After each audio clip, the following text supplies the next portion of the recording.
The dust of the Wyoming Territory was a living thing. It was the first thing Clara felt when the sun rose, a fine, gritty powder coating her tongue, and the last thing she saw before she closed her eyes. A swirling brown haze against the bruised purple of dusk. It clung to the hem of her worn calico dress, settled in the lines of her face, and whispered of 1,000 miles of hardship she'd left behind. The wagon that had carried her here, to the edge of a town called Dust Devil's Fork, was as broken as she felt.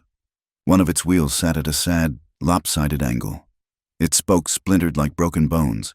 The canvas cover, once a hopeful white, was now a tattered gray shroud, ripped and patched, offering little protection from the elements or the prying eyes of strangers. She had been in Dust Devil's Fork for 3 weeks, and the town had yet to feel like anything other than a hostile observer. It was a place built on desperation and fleeting hope, a scab on the vast, unforgiving plains. A single, wide street, more dirt than road, was flanked by a collection of raw timber buildings, a general store, a blacksmith whose hammer rang with relentless fury from dawn till dusk, a livery, and, at the very heart of it all, the Gilded Cage Saloon. When Clara first walked down that street, pulling what little she owned in a small handcart, the town stopped to watch. From behind dusty panes of glass, women paused their chores, their faces framed by lace curtains, their eyes sharp with a mixture of pity and suspicion. A woman alone was a question, and in a place like this, questions were often dangerous. They saw her youth, the slender frame that seemed too fragile for this land, and the dark circles beneath her eyes that spoke of sleepless nights and a past she was clearly running from. They whispered behind their hands, their words lost to the wind but their meaning as clear as a gunshot in the night. She was an outsider, a stray, and strays were either taken in or driven out. The men's stares were different. They were less complicated, more primal, as they leaned against porch posts, whittling wood or spitting tobacco juice into the dirt. Their eyes raked over her. They saw not a soul in need, but a potential commodity, a new diversion in the monotonous rhythm of their hard lives. Their gazes were heavy, possessive, and they made Clara's skin crawl. She learned quickly to keep her eyes fixed on the muddy ground in front of her, to make herself small and unnoticeable, a ghost drifting through a town of hungry wolves. Survival was a blunter, more immediate concern than judgment. Her money had run out 2 days after she arrived, and hunger was a gnawing beast in her belly. She'd tried the general store, but the proprietor, a pinched-faced man named Mr. Abernathy, had shooed her away, saying he had no need for help. She'd tried the blacksmith, but the man had simply laughed, a loud, booming sound that made the very air shake, and pointed to his own massive, soot-covered arms. "This ain't work for a slip of a thing like you," he'd bellowed, not unkindly, but with a finality that closed the door on that hope. That left the saloon. The Gilded Cage was the town's beating, liquor-soaked heart. By day, it was a gloomy cavern smelling of stale beer and regret. By night, it exploded into a cacophony of boisterous laughter, the clink of glasses, and the frantic, out-of-tune plinking of a piano played by a man who seemed to have only one good eye. The owner was a man named Silas Blackwood, a thick-necked brute with small, greedy eyes and a smile that never quite reached them. He looked Clara up and down, his gaze lingering in a way that made her feel stripped bare. "Can you work?" he'd grunted, his voice a low rumble. "I can," Clara had replied, her own voice barely a whisper. "I'll do anything, cleaning, cooking." Silas had let out a short, humorless laugh. "I gotta cook, but the dishes, they never end." He named a wage that was little more than an insult, but it included a small, windowless room in the back and 1 meal a day. It was an offer she couldn't refuse. So Clara's life became a cycle of steam, grease, and noise.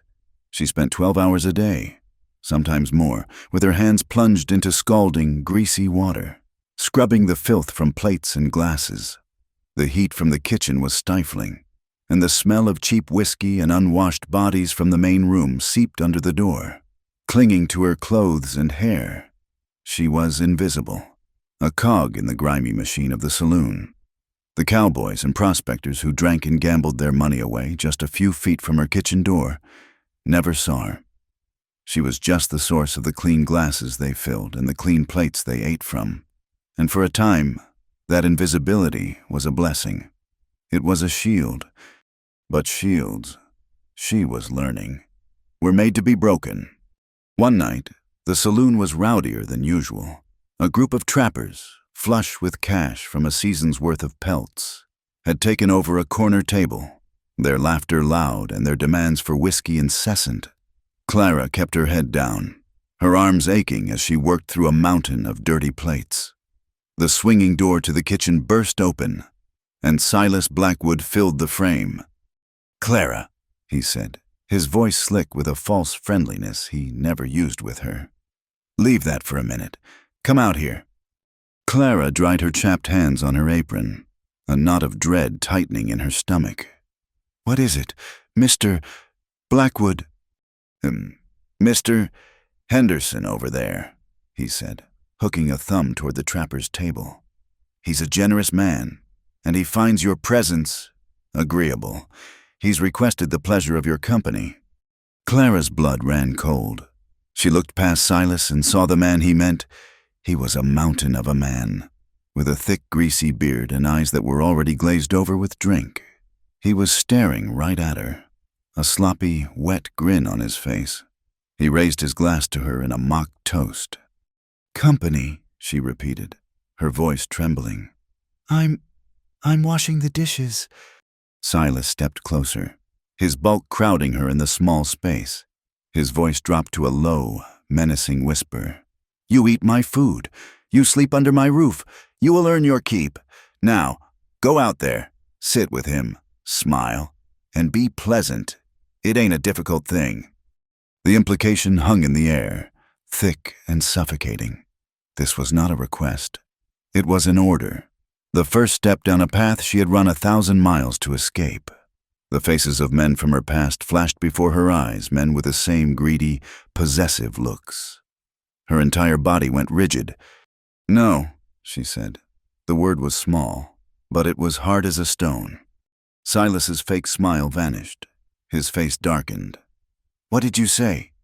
"I said no, Mr. Blackwood. I was hired to wash dishes. That is all I will do." For a moment, he just stared at her, his little eyes narrowing. Then, his hand shot out and grabbed her arm, his fingers digging into her flesh like talons. "You insolent little, you'll do as you're told." He started to drag her toward the door. Panic, cold and sharp, seized Clara. It was happening again. The trap was closing. She acted on pure, primal instinct. With her free hand, she grabbed a heavy, beer-soaked plate from the stack and swung it with all her might against the side of his head.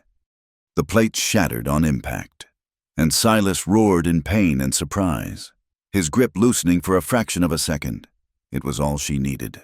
She wrenched her arm free, shoved past his staggering form, and burst through the swinging kitchen door into the main room. The saloon went momentarily quiet. All eyes turned to her, the wild-eyed girl with a scrap of a broken plate still in her hand, and the furious, bleeding owner stumbling out of the kitchen behind her. "Get her!" Silas bellowed. Clara didn't wait. She ran. She dodged a table, slipped on a patch of spilled beer, and scrambled for the swinging doors that led to the street, to the night, to escape. She burst out into the cold air, the sounds of shouting and breaking glass fading behind her. She ran without thinking, her bare feet pounding against the hard-packed dirt, her only thought to put as much distance as possible between herself and that gilded cage. The night was moonless and cold, the kind of deep, biting cold that Wyoming saves for its darkest hours. The wind howled down the empty street, kicking up dust and secrets. Clara ran until her lungs burned and her legs felt like lead, until the lights of the town were just faint yellow smudges in the distance. She veered off the road, stumbling through sagebrush and over uneven ground. her only guide the faint outline of the hills against the star-dusted sky. She finally collapsed near a dilapidated structure that loomed out of the darkness. It was an old, abandoned barn, its roof sagging and its walls full of gaps where the wood had rotted away. It wasn't much, but it was shelter. Sobbing, shivering from both cold and terror, she crawled through a broken doorway and huddled in a corner, pulling her thin dress tightly around herself. She hid in the shadows, listening. The smell of old hay and dry decay filled her nostrils. Every gust of wind rattling the loose planks of the barn sounded like footsteps. Every rustle in the grass outside sounded like Silas Blackwood coming for her. She was alone, penniless, and a fugitive in a town that had already judged her. Tears froze on her cheeks as a profound, soul-crushing despair washed over her. This was it. This was the end of the line. She had run, and all it had led to was this cold, dark barn in the middle of nowhere. She must have been there for an hour, maybe more, lost in a haze of fear and exhaustion, when a new sound cut through the wail of the wind.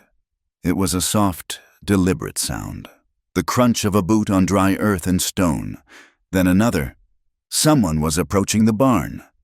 Clara held her breath, her heart hammering against her ribs so hard she was sure it could be heard outside. She pressed herself deeper into the corner, trying to melt into the shadows. They had found her. Silas had sent men after her. A large silhouette appeared in the broken doorway, blocking out the faint starlight. It was the shape of a man, tall and broad-shouldered, the brim of his hat obscuring his face. He stood there for a long moment, perfectly still, letting his eyes adjust to the deep blackness within. Clara didn't move. She didn't breathe. She was a cornered animal, waiting for the final blow. The figure took a slow step inside, then another. He moved with a quiet, unhurried grace that was somehow more unnerving than a loud pursuit. He wasn't a drunkard from the saloon. This was something different. He stopped in the center of the barn, and she could see him more clearly now as her eyes adjusted. He was a cowboy. That much was clear from his worn duster, his sturdy boots, and the hat that sat low on his head. He seemed to be scanning the darkness, searching. Clara's mind raced. What did he want? Then he spoke. His voice was not the angry roar she expected. It was low and calm, a deep baritone that seemed to absorb the frantic energy in the air rather than add to it. "You all right, ma'am?" The simple question, spoken so quietly, was so unexpected that Clara couldn't answer. He took another step closer, and she flinched, pulling her knees tighter to her chest. He stopped immediately, holding up a hand as if to show he meant no harm. "Easy now. I'm not going to hurt you." He paused, then said, "Name's Reed Callahan. Just came looking for a stray filly that broke through a fence line." He waited. The silence stretched, broken only by the whistling wind. Clara remained huddled in the corner, a mess of tangled hair and tattered clothes, trembling in the dark. The man, Reed Callahan, didn't move any closer. He just stood there, a solid, unthreatening presence in the vast, terrifying night. The man, Reed Callahan, did not press for an answer. He stood with a patience that seemed as vast and unyielding as the land around them, his presence a quiet anchor in the swirling chaos of Clara's fear. He was a shadow, but unlike the menacing shadows of the saloon, his was still. He absorbed the moonlight rather than distorting it. The silence in the barn deepened, a heavy blanket that was somehow less frightening than the noise she had fled from. Clara watched him, her frantic heart slowly beginning to beat in a more regular rhythm.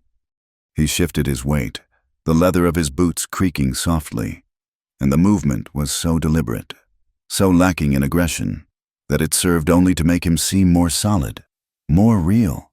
He wasn't a phantom sent to drag her back. He was just a man looking for a lost horse. He pushed his hat back slightly with his thumb, a simple gesture that revealed a little more of his face in the gloom. It was not a soft face. It was carved from the same hard materials as the territory itself, with a strong jawline and a mouth set in a neutral line. The lines around his eyes spoke of countless hours squinting into a relentless sun. He looked tired, but in a permanent, settled way, like the ancient hills. Clara's shivering intensified, a deep, uncontrollable tremor that shook her entire frame. It was the cold, yes, but it was also the violent aftermath of terror. Her teeth chattered, a sound that seemed terribly loud in the stillness. Reed's gaze dropped to her shaking form. There was no pity in his eyes, not that she could see. There was only a quiet, factual observation. Without a word, he began to unbutton his duster. It was a heavy sheepskin coat, the collar worn smooth and dark with use. He shrugged it off his broad shoulders, and for a moment, the sheer size of him seemed to fill the barn. He took 2 slow steps forward and held the coat out to her. Clara flinched back, pressing herself harder against the rough wooden wall, the splinters digging into her back. Her mind screamed warnings, a chorus of bitter experience telling her that a man's kindness was always a currency, a down payment for something he would later demand. He stopped instantly, letting the coat hang from his outstretched hand. "It's cold," he stated, his voice a low rumble. "You'll catch your death out here." It wasn't a plea or a command. It was a simple statement of fact. The coat smelled of leather, wood smoke, and the clean, sharp scent of the cold night air. It smelled of the world outside the saloon, a world she had almost forgotten existed. Slowly, hesitantly, as if approaching a wary animal, Clara reached out a trembling hand. Her fingers brushed against the soft, worn wool of the lining. It was warm from his body. That small, residual warmth was the most comforting thing she had felt in months. She took the coat from his hand. It was immensely heavy, a solid, tangible weight of protection. She pulled it around her shoulders, and its size enveloped her, the hem pooling on the dusty floor. The warmth began to seep into her bones, a slow, blessed tide pushing back the cold. Reed watched her, his expression unreadable in the dim light. He didn't ask her name. He didn't ask why she was in his barn, dressed in a flimsy saloon girl's dress in the middle of a freezing night. He didn't ask about the wild terror in her eyes, or the bruise that was already beginning to form on her arm where Silas had grabbed her. The absence of those questions was a gift, a space for her to breathe. "The filly I'm missin'," he said, his voice still low and even. "She's a roan, smart but skittish. Likes to find shelter when the wind picks up. Figured she might have headed this way." He scanned the dark corners of the barn. Though it was obvious the place was empty save for the 2 of them, it was an excuse, a way to explain his presence, to make it seem like their meeting was an accident. It gave her an escape from the intensity of the moment, and she was grateful for it. He turned his steady gaze back to her. "I own the Rocking Sea Ranch, about 3 miles east of here. Town's no place for you tonight." He let that sink in. He wasn't telling her what she already knew. He was acknowledging it. "If you need a place for the night, my ranch has a spare room. It's warm, and it's safe." The words hung in the air between them. A spare room, safe. It was everything she craved and everything she had been taught not to trust. Her instincts, honed by a lifetime of betrayal, were at war with the bone-deep exhaustion that was pleading with her to accept. She looked at his hands. They were large and calloused, the knuckles scarred. They were the hands of a man who worked, who built and repaired and controlled powerful animals. They were not the soft, predatory hands of men who bought and sold things, people included. He wasn't hiding them. They hung loosely at his sides. Another man would have cajoled, or promised, or threatened. Reed Callahan simply waited, allowing her the dignity of her own choice, however desperate it might be. She thought of the alternative staying in this freezing barn, waiting for morning, waiting for Silas to find her, or worse, trying to survive on the open plains alone. There was no choice. Not really. There was only one path that didn't lead to a certain and miserable end. Clara pulled the heavy coat tighter around herself and gave a single, jerky nod. Relief did not flood her. There was only a cold, hard resignation. The feeling of a gambler pushing their very last coin onto the table. Reed accepted her decision with a nod of his own, as if they'd just struck a simple business deal. "My horse is just outside. He's gentle." He led the way out of the barn.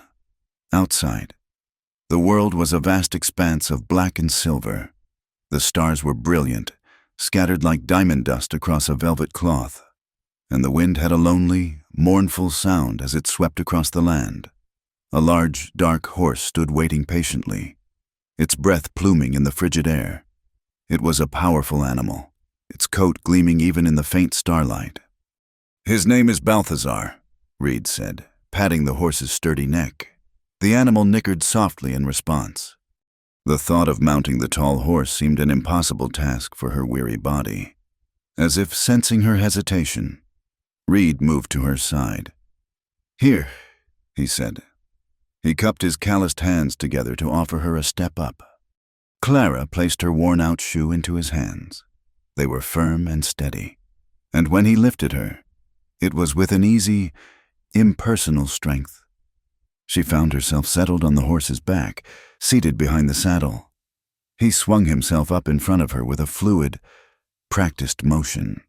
"Hold on," he said, his voice slightly muffled by the wind. Clara's hands hovered uncertainly in the air for a moment. Where was she supposed to hold on, the saddle his waist? Each option felt impossibly intimate.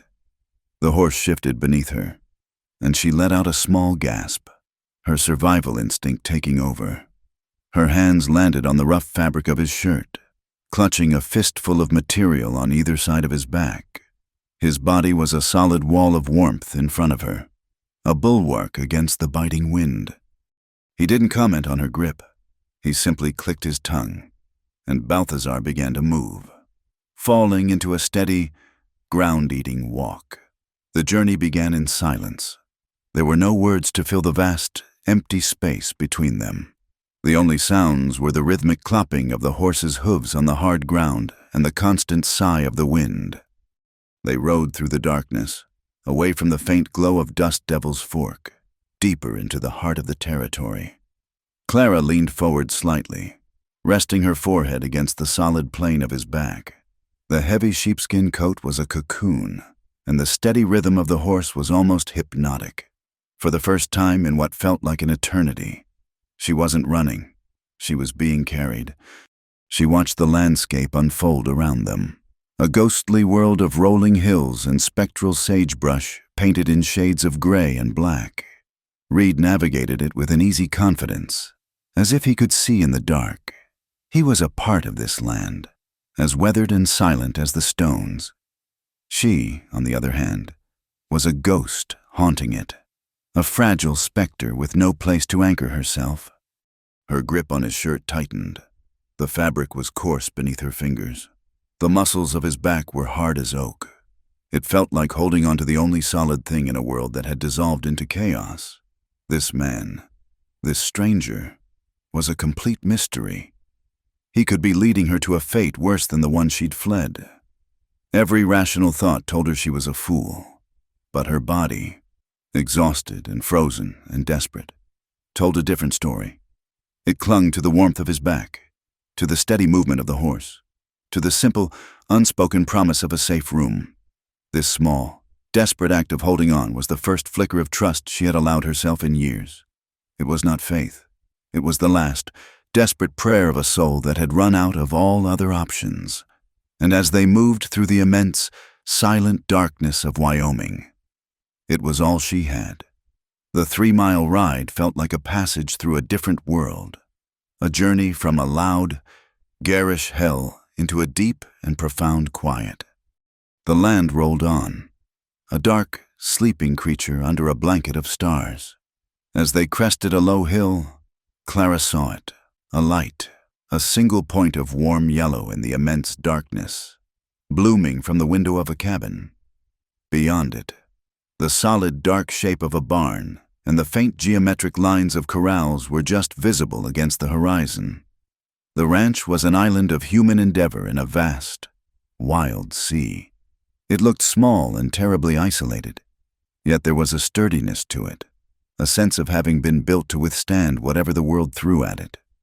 Reed brought Balthazar to a stop near the cabin's simple porch. He swung down from the saddle with the same fluid economy of motion he seemed to apply to everything. He then turned and looked up at Clara, his face once again shadowed by the brim of his hat. "Easy now," he said, his voice low. He reached up, and Clara understood. She slid from the horse's back, her muscles screaming in protest. His hands closed around her waist to steady her descent, and for a moment she was held firmly by his strength. His touch was impersonal, functional, and gone as soon as her feet were planted on the ground. Her legs trembled, weak from cold and exhaustion, and she instinctively put a hand on the horse's warm flank to steady herself. Without another word, Reed led the horse toward the barn, his footsteps receding into the darkness. Clara was left alone on the patch of bare earth in front of the cabin, wrapped in his enormous coat, feeling impossibly small beneath the vast, star-filled sky. The yellow light from the window was a beacon. She could hear the soft sounds of Reed unsaddling the horse in the barn, the gentle clink of leather and metal. He wasn't rushing. He was a man accustomed to the patient rhythms of his work. A few moments later, he emerged from the darkness and walked toward her, his boots crunching softly on the gravelly soil. He gestured toward the cabin door with a slight nod. "Go on inside. It's open." Clara hesitated for only a second before moving toward the light. She climbed the 2 sturdy wooden steps to the porch and pushed open the heavy plank door. The air that greeted her was cool, but not cold, and it smelled of pine logs, wood smoke, and something clean, like dried herbs. She stepped inside, and the world of the saloon, with its stench of sweat and cheap perfume, felt a lifetime away. The cabin was one large room, and it was the physical embodiment of the man who had brought her there. It was simple, stark, and utterly functional. The walls were made of thick, hand-hewn logs, the gaps chinked with dried mud and grass. A large stone fireplace dominated one wall, its hearth swept clean, a neat stack of firewood beside it. In the center of the room stood a heavy wooden table, its surface scrubbed to a pale white, surrounded by 4 simple, straight-backed chairs. A set of shelves on the far wall held a few tin plates, some mugs, a small collection of books, and a block of soap. There were no decorations, no frills, no attempts to soften the raw utility of the space. Yet, it was not unwelcoming. It was meticulously clean. The wide plank floor was free of dust. The single lantern on the table burned with a clear, steady flame, and a braided rag rug lay before the hearth, its colors faded but its purpose clear. This was a place of order, a home carved out of the wilderness with discipline and care. Reed entered behind her, closing the door and shutting out the mournful sound of the wind. The silence that fell was comfortable, not tense. He moved to the lantern and turned up the wick slightly, casting the room in a warmer, brighter glow. "It's not much," he said, the first words either of them had spoken since arriving. "It's—" Clara started, but couldn't find the right word. "It's quiet." A ghost of a smile touched his lips, gone almost as soon as it appeared. He seemed to understand what she meant. He walked past her, his boots making solid, reassuring sounds on the wooden floor, and stopped before a door on the right side of the hearth. He pushed it open. "This'll be yours," he said. Clara moved toward him and peered inside. It was a small, windowless room, barely large enough for the narrow cot that stood against the far wall. But the cot was neatly made, with a clean-looking mattress ticking and a thick wool blanket folded at its foot. Beside it, on a small, 3-legged stool, sat a simple ceramic pitcher and a matching wash basin. The water in the pitcher caught the light from the main room, clear and still. It was the most thoughtful, most civilized sight she had ever seen. She stepped into the room, the heavy coat still swamping her. She ran a hand over the rough, clean texture of the wool blanket. It was real. This place was real. Reed remained in the doorway, a tall, quiet silhouette, giving her space to take it all in. He did not cross the threshold. After a long moment, she turned to face him. Her throat was tight with an emotion she couldn't name. It was gratitude, so fierce and overwhelming it felt like pain. She opened her mouth to say thank you, but the words wouldn't come. What could she possibly say that would convey the depth of her relief? As if he could read her mind, read the fear that still lingered behind her eyes. He spoke before she could. He looked at her directly, his gaze steady and clear, and his voice was low and certain, like a vow. "I don't lay a hand on a woman without her say so," he said. He paused, letting the words settle in the quiet room. "You're safe here. Miss, you have my word." The simple, unadorned promise struck her with the force of a physical blow. It was a code, a declaration of honor so contrary to everything she had ever known from men that it almost didn't seem real.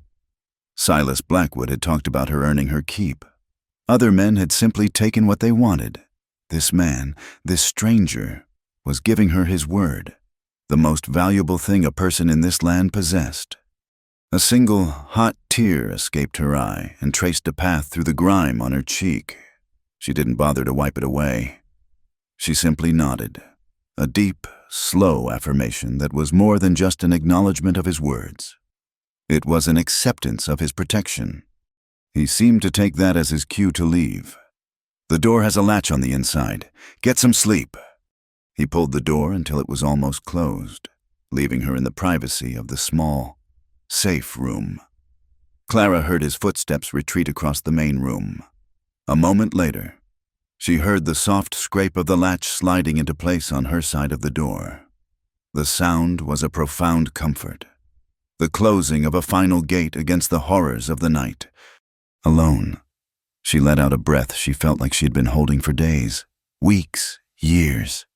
She slid the heavy coat from her shoulders and laid it carefully on the stool. She poured some of the cool, clear water into the basin and washed her face and hands, scrubbing away the filth of the saloon, the memory of Silas's touch. The water was shockingly cold, but it was a clean cold, a purifying cold. She was too bone-weary to even think about taking off her dress. She simply crawled onto the cot and pulled the thick wool blanket up to her chin. The mattress was stuffed with straw, but it felt softer than any feather bed. The room was dark and silent. Outside, in the main cabin, she could hear the soft sounds of Reed moving about, the scrape of a log being placed on the hearth, the soft whisk of a broom, the clink of the poker against stone. They were domestic sounds, the sounds of a life, of a home. They were the most beautiful sounds she had ever heard. For the first time in as long as she could remember, Clara closed her eyes without the fear of what the night might bring. There were no leering faces in the shadows, no phantom hands reaching for her in the dark. There was only the solid reality of the log walls around her, the comforting weight of the blanket over her, and the knowledge that on the other side of the door was a man who had given her his word. She fell into a sleep so deep and dreamless it was like falling into a dark, peaceful well. It was a healing sleep, a sleep that mended the frayed edges of her soul. Out in the main room, Reed Callahan did not go to his own bed, which was a simple built-in bunk on the other side of the cabin. He knelt before the hearth and expertly arranged the kindling and logs. He struck a match, and the small flame blossomed, catching on the dry wood. Soon, a steady, cheerful fire was crackling in the fireplace, pushing back the deep chill of the cabin and painting the log walls in flickering shades of orange and gold. He stood and watched the flames for a long time, his face grim in the firelight. The girl's sudden, violent arrival had disturbed the profound and lonely quiet he had cultivated for years. Her terror had been a raw, palpable thing, an energy that still seemed to linger in the air. He thought of the men at the saloon, of the kind of place that would corner a creature like her. A familiar, cold anger settled in his gut. He had lived with solitude ever since Martha had died. bringing their son into the world and leaving it in the same breath 5 years ago. He had learned its language, its rhythms. He had learned to prefer it. But tonight, the silence felt different. It was no longer just empty. It was watchful. He picked up his rifle from its pegs on the wall, checked the action with a practiced motion, and then set it down gently, leaning it against the wall next to his chair. He had no reason to believe anyone would follow her this far out of town, not in the dead of night. Silas Blackwood was a bully, not a tracker. Still, he would not sleep. Not tonight. He settled into one of the hard wooden chairs by the fire, positioning it so he had a clear view of both the main door and the door to the small room where the girl was sleeping. He didn't need to be comfortable. He just needed to be awake. He was standing watch. It was a promise he had made not just to her, but to himself, a reaffirmation of the code he lived by. In his world, a man's word and his willingness to defend the helpless were all that separated him from the predators. And as the fire crackled and the girl slept a sleep of the truly safe for the first time in a long time, Reed Callahan sat in the firelight, a silent, solitary guardian, keeping the wilderness at bay. Clara woke to a world remade in gray and silver. For a disorienting moment, she didn't know where she was. The air was cold and still, smelling of wood ash and pine, a stark contrast to the perpetual damp fug of the saloon. She was not on her lumpy, thin pallet in the back room. She was on a firm cot, buried under the comforting weight of a wool blanket. Then memory returned in a sudden, brutal rush the leering face of the trapper, Silas Blackwood's iron grip, the desperate flight into the dark. Her heart gave a painful lurch, but the fear was immediately followed by a second memory, a quieter one, a tall, silent man, the heavy warmth of his coat, a calm voice promising safety. She was in the small room. She was safe. She lay still for a long time, listening.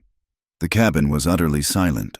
There was no shouting, no raucous piano music, no sound of breaking glass, only a profound peace that felt more foreign to her than the wilderness outside.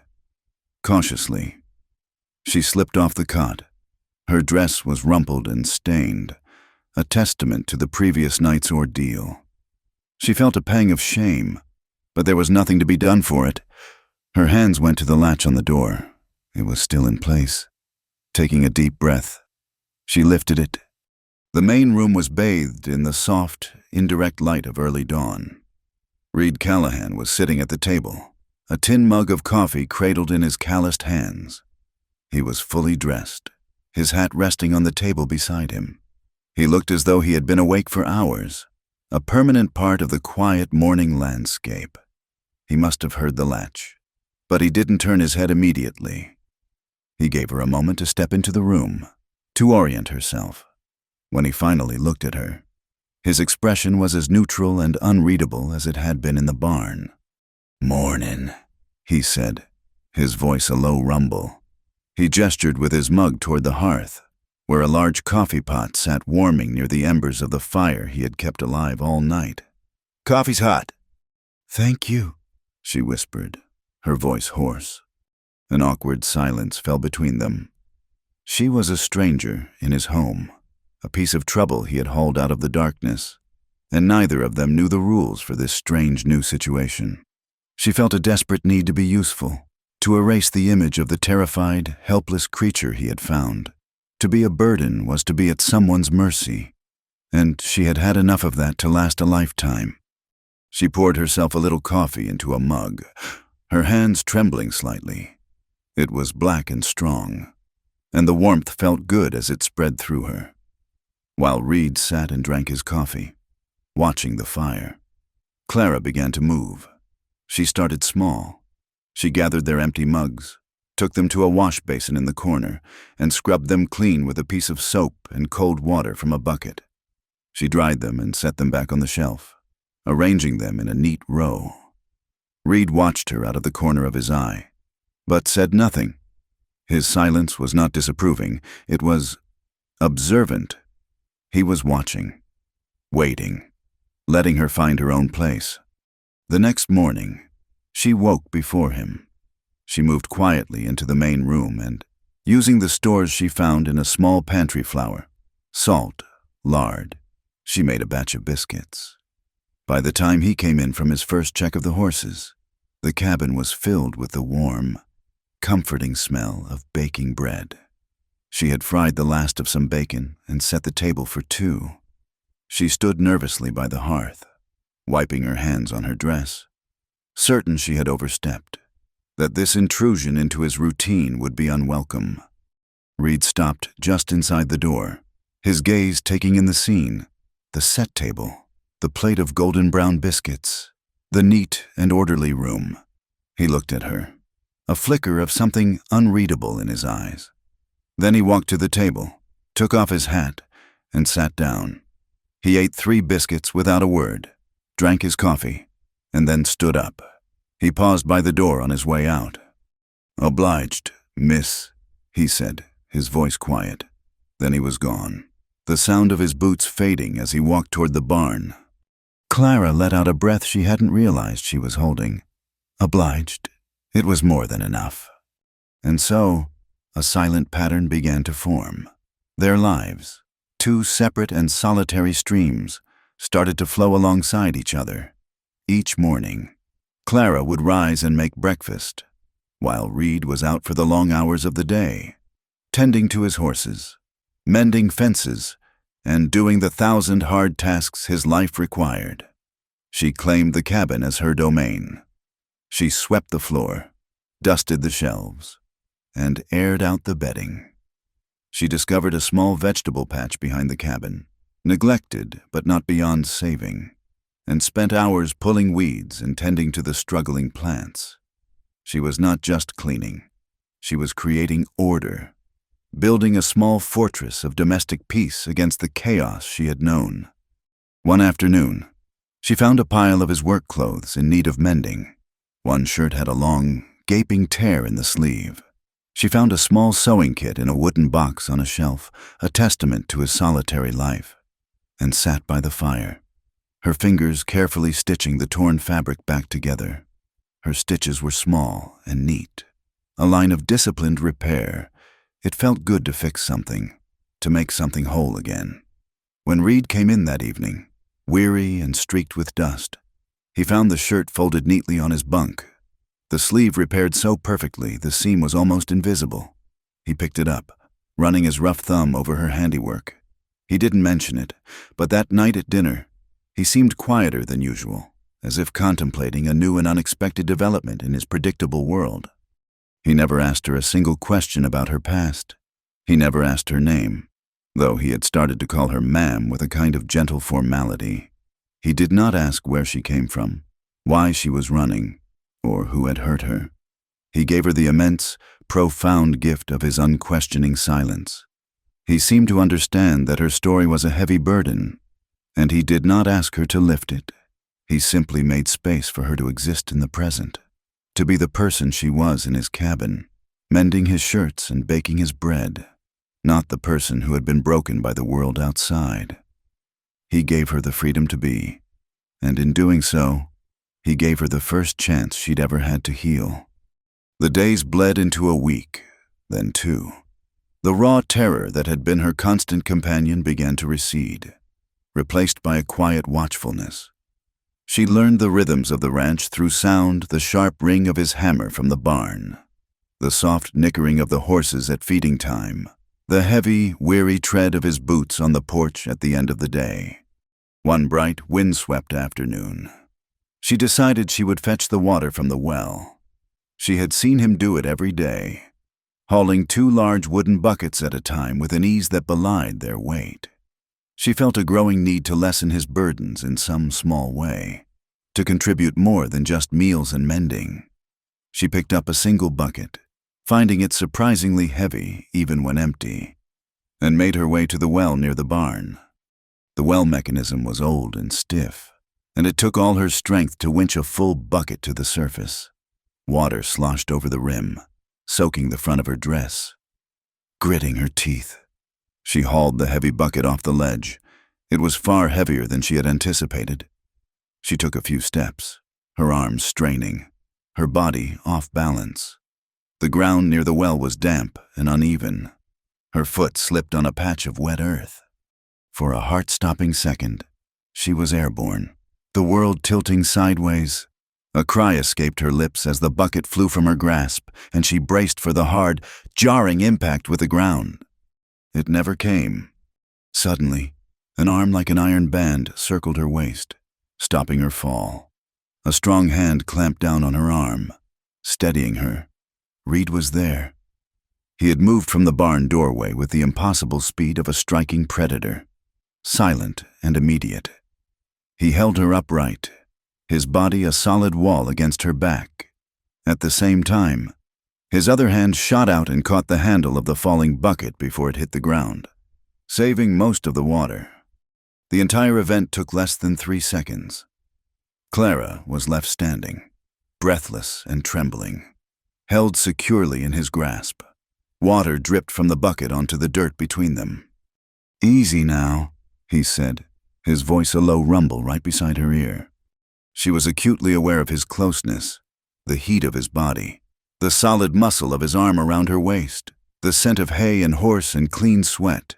Her heart was hammering, not just from the near fall, but from the shocking, unexpected intimacy of his touch. He steadied the bucket on the ground and then loosened his hold on her, though his hand remained on her arm to ensure she was steady.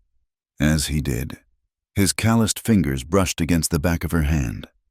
The touch was brief, accidental, but it sent a jolt through her entire body, a shock of warmth that had nothing to do with the sun. His skin was rough, laced with the history of hard labor, but the touch itself was gentle. She looked down at their hands, his large, tanned, and scarred, covering her smaller, paler one. She began to tremble, a deep tremor that had nothing in common with the fear she had felt in the barn. This was something else entirely, something confusing and powerful that made the air thin in her lungs. Reed seemed to feel it too. He withdrew his hand as if he'd been burned, taking a half-step back. He looked at her, his dark eyes searching her face, and for the first time, his composure seemed to be ruffled. He cleared his throat. "Next time," he said, his voice a little rougher than usual, "don't carry it alone." He bent down, picked up the bucket with one hand as if it weighed nothing, and turned to carry it to the cabin. He didn't scold her for her foolishness or treat her like a fragile doll. His words were simple, practical, but they were also an offering.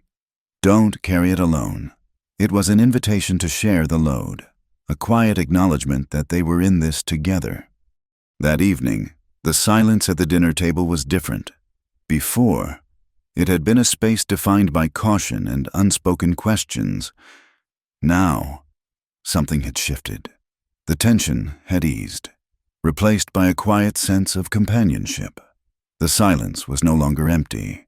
It was filled with a shared understanding. They ate. The only sounds, the clink of their forks against the tin plates and the cheerful crackle of the fire Reed had built in the hearth. After they finished, he took out a block of wood and began to whittle, his knife moving with practiced skill, sending thin, fragrant curls of pine onto the floor. Clara sat in the other chair by the fire, mending another one of his socks. The light from the flames danced on their faces, casting their moving hands in sharp relief. They did not speak, but for the first time the lack of words felt natural, comfortable. It was the easy silence of two people who were beginning to learn the language of each other's presence. It was a silence that was slowly, stitch by stitch, and shaving by shaving, building a fragile foundation of trust. The passing weeks had woven a fragile tapestry of routine, and within its simple threads, Clara began to find a semblance of peace. The ranch, once a terrifyingly isolated outpost, had become the whole of her world, a sanctuary defined by the sturdy log walls of the cabin and the vast, open sky. The land itself was slowly becoming familiar. She learned the way the light changed on the distant hills throughout the day, and the distinct calls of the meadowlarks in the morning. The constant low-level hum of fear that had been the background noise of her life for years had begun to fade, replaced by the whisper of the wind in the tall grass and the steady, reassuring rhythm of Reed's daily chores. Sunday arrived with a different quality of light, a softer, more forgiving glow.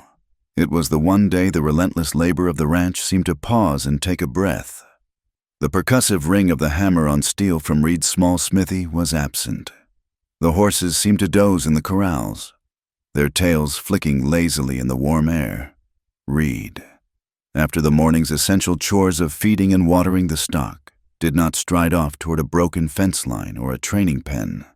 Instead, he sat on the porch, methodically cleaning his rifle, his movements slow and deliberate. The quiet of the day felt like an invitation.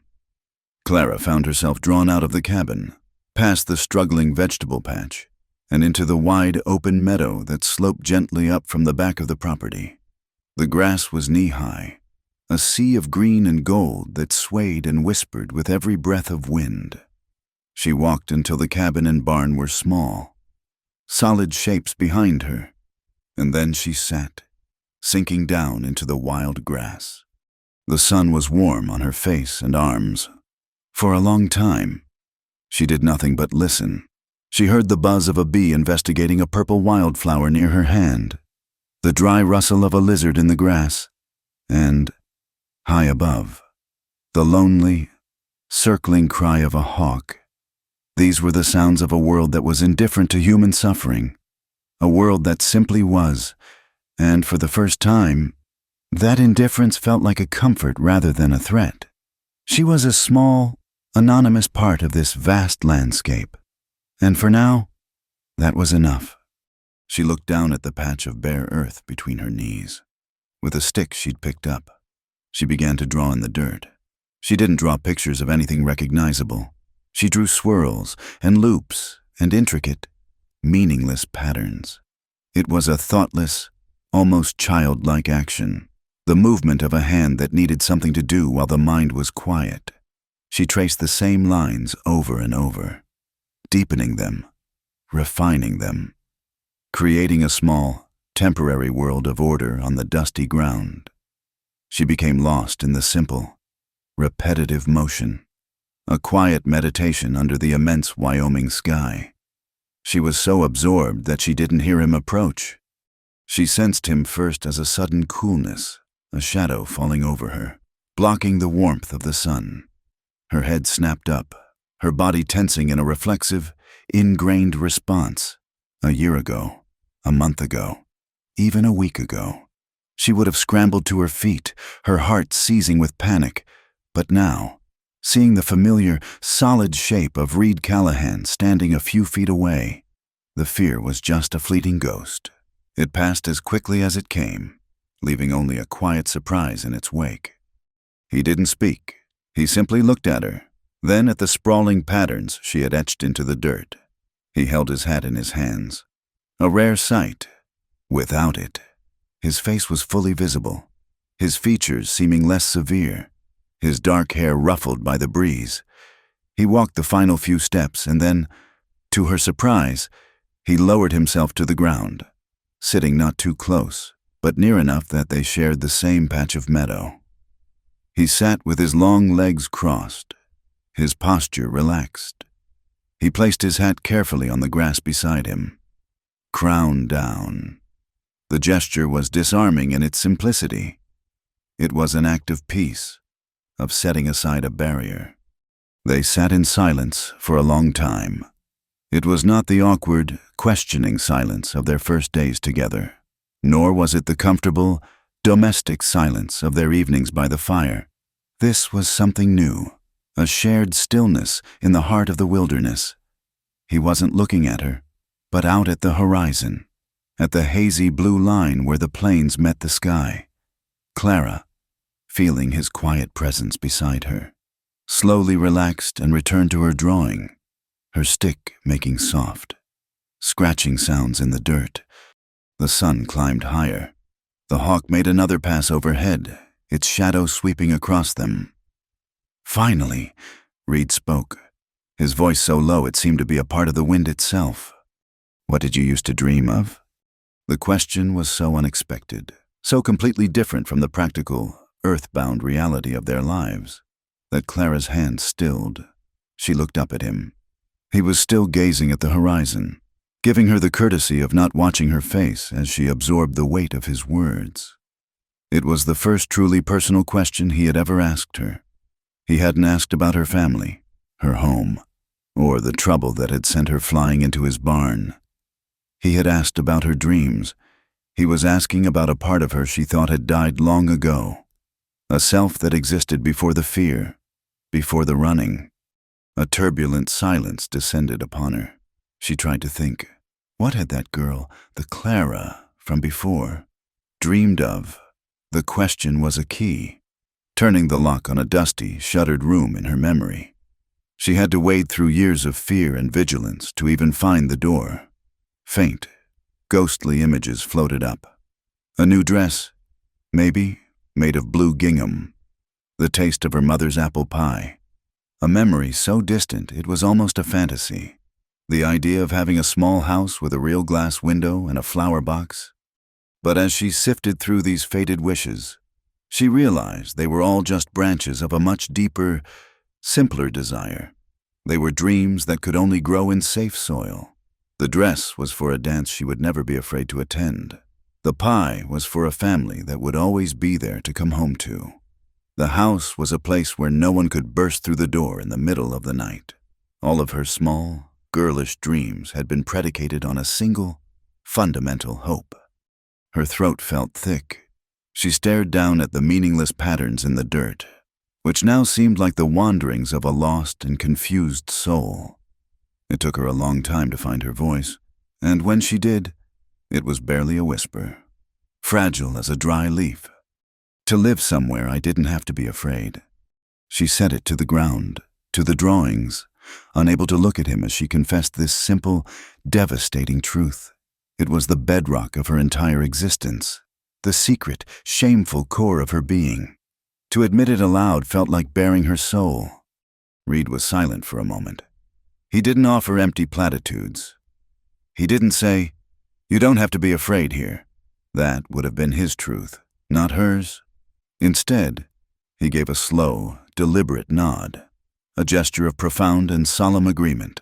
He finally turned his head and looked at her, and there was a deep, ancient sadness in his eyes, a shadow of his own history. "I used to dream of that too," he said. His words landed in the quiet space between them, not with a crash, but with the gentle, resonant toll of a distant bell. It was a confession, an offering of his own vulnerability to match hers. In that single sentence, he dismantled the wall between them.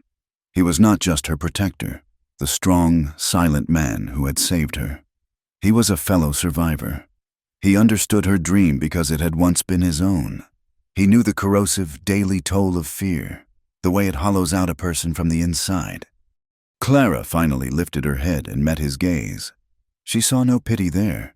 She saw recognition, kinship, the knowledge that he, too, had once been a refugee from some terror, and that this ranch, this solitary life, was the safe harbor he had built for himself. A sense of release, so powerful it almost made her dizzy, washed over her. She was not alone. She had never known it was possible to feel this seen, this understood, without having to speak a single word of her painful past. A fragile, watery smile touched her lips. He gave another slow nod, and then turned his gaze back to the horizon. The conversation was over. Everything that needed to be said had been said. They sat together in the warm afternoon sun, the silence returning, but utterly transformed. It was no longer a space between two separate people. It was a shared territory, a common ground fertilized by a shared dream. They were two solitary souls who had found, in this quiet field of grass, a silent, mutual understanding that was more healing than any words could ever be. The storm had broken an hour past, leaving the world scoured clean and dripping. A profound silence had settled over the ranch, a quiet so deep it seemed to have weight and texture. The only sounds were the gentle, rhythmic drip of water from the cabin's eaves onto the dark, thirsty earth, and the soft crackle and hiss of the logs in the hearth. The air that drifted through the slightly open door was cool and smelled of wet soil and pine, a clean, wild scent that washed away the last lingering staleness of the day. Inside, the cabin was an island of warmth and flickering golden light. They sat in their now familiar evening positions. Two quiet figures cocooned in the firelight. Reed was in his chair, a half-finished carving of a horse in one hand and his knife in the other. But his hands were still. He stared into the twisting, dancing flames, his face a mask of shadows and light, his thoughts seemingly 1,000 miles away. Clara sat on the braided rug before the hearth, a threadbare blanket wrapped around her shoulders, ostensibly mending one of Reed's socks. But her needle, too, had stilled. She watched the fire, but she was intensely aware of him, of the heavy, contemplative stillness that had fallen over him. The day in the meadow had changed something between them. The quiet confession of their shared dream to live without fear had laid a new foundation beneath their strange, silent arrangement. It was a bridge of shared understanding that they now stood upon, still tentative, still unsure of its strength. Tonight, the quiet felt different again. The rain had washed the air of pretense, and the isolation of the cabin felt more pronounced, as if they were the only two people left in the world. It was a quiet that invited confession. Reed finally broke the silence, his voice a low, rough sound that seemed to be pulled from a great depth. This cabin, it was her idea. Clara looked up at him. He didn't look at her, but continued to stare into the fire, as if the flames held the ghosts of his memories. "My wife," he clarified, the words sounding rusty, unused. "Martha." He had never spoken her name before. It hung in the air between them, suddenly real and solid.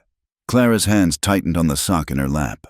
She remained perfectly still, sensing that this was a rare and fragile moment, that any sudden movement, any misplaced word, might shatter it. "I built this place for her," he went on, his voice flat, reciting a history he had lived with in silence for years. "Bought this land with money I'd saved from 5 years of cattle drives. She wanted a place away from the noise, a place where we could raise horses and children. She drew pictures of it on scraps of paper, said she wanted a window right here." He gestured vaguely to the wall beside the fireplace, so she could see the sunrise over the hills. There was no window there, just solid, time-darkened logs. The absence of it spoke volumes. "We had one good year, just the one." He set the carving and the knife down on the floor beside his chair with a soft thud. He leaned forward, his elbows on his knees, and laced his large, calloused hands together. The firelight played over the hard lines of his face, catching in the deep-set weariness of his eyes. She was full of life, too much for a place like this. Maybe her laugh could fill a room twice this size. She wasn't afraid of the quiet. She filled it. He fell silent for a long moment, lost in a memory that was visible only to him. Clara could almost hear the echo of that laugh in the silent, waiting cabin. The winter of the second year was a hard one. The snows came early. She was with child, our son. His voice caught on the last word, a small, rough snag of pain. The doctor was in Dust Devil's Fork, a day's ride in good weather. The baby came early, during the worst blizzard I've ever seen. It raged for 3 days. I couldn't leave her. I couldn't get help.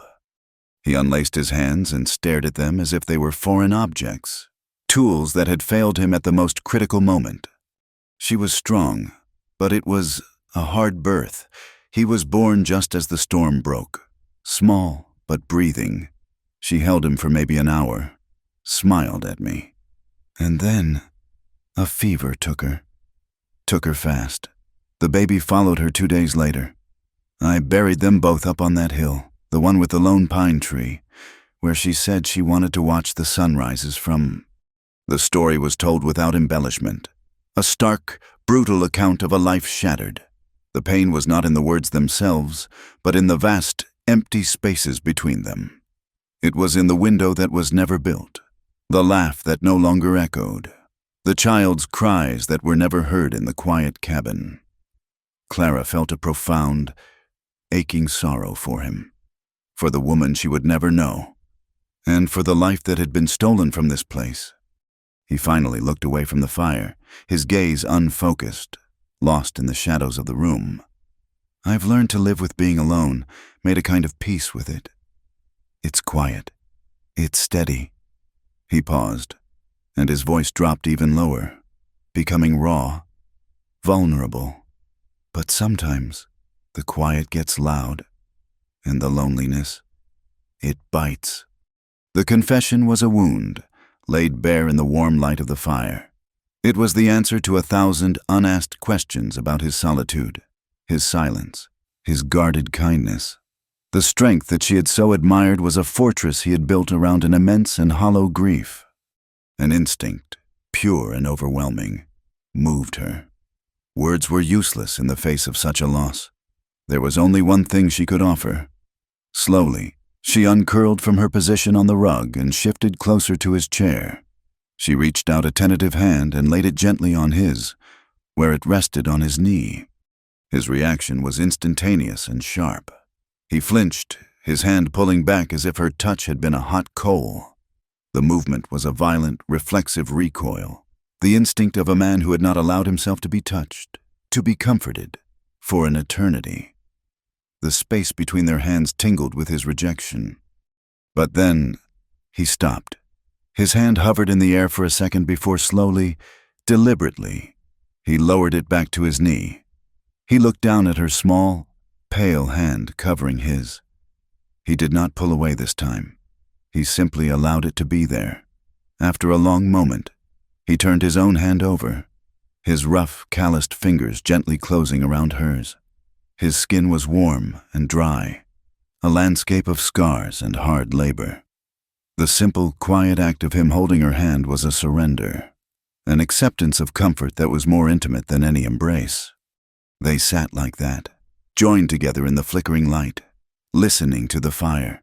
The shared warmth of their hands was a small, defiant flame against the cold, lonely darkness. Seeing his vulnerability gave her a strange, quiet courage. He had shared his deepest wound. Perhaps she could share hers. She leaned her head against the rough wood of his chair, her gaze fixed on their clasped hands. "I've never," she began, her voice a fragile whisper, barely audible above the crackle of the logs. She had to swallow and start again. "I've never truly belonged to anyone." It was the simplest, most honest sentence she had ever spoken. It was not just about her body. It was about her soul. She had been a possession, a commodity, a problem, a stray. But she had never belonged. Not in a family, not in a town, not to a person who saw her as anything more than something to be used. Her innocence was not a treasure she had guarded. It was the empty, untouched room of a house no one had ever wanted to live in. Reed's fingers tightened around hers, a sudden, convulsive grip. He made a sound, a sharp intake of breath, as if her whispered confession had struck him in the chest. She risked a glance up at his face. The stoic mask had crumbled. The muscle in his jaw was working, and his dark eyes glistened in the firelight. There was a raw, agonizing empathy there that stole her breath. He understood. He understood that his pain came from having something precious ripped away, while hers came from a lifetime of profound and utter emptiness. He looked at her, truly looked at her, and in his gaze she saw the reflection of her own lonely soul. The bridge of understanding between them was no longer tentative. It was forged in the fire of their shared sorrows, a solid, unbreakable thing. His throat worked, as if he wanted to speak, but no words came. A deep, shuddering sigh escaped him instead. He did not pull her closer. He did not lean down to kiss her. He did not take advantage of the raw, vulnerable space she had opened for him. He simply held her hand, his thumb stroking the back of it in a slow, comforting rhythm. His restraint was a more powerful declaration than any words of love or passion could ever be. It was the ultimate act of respect, a silent vow to protect not just her body, but the fragile, emerging hope in her heart. And in that moment, sitting in the warm, firelit cabin, with her hand held safely in his, Clara felt the first, faint, terrifying flicker of what it might be like to finally, truly, belong. The night of the shared confessions became a silent, invisible boundary line. Everything that came before it was the past, a time of caution and survival.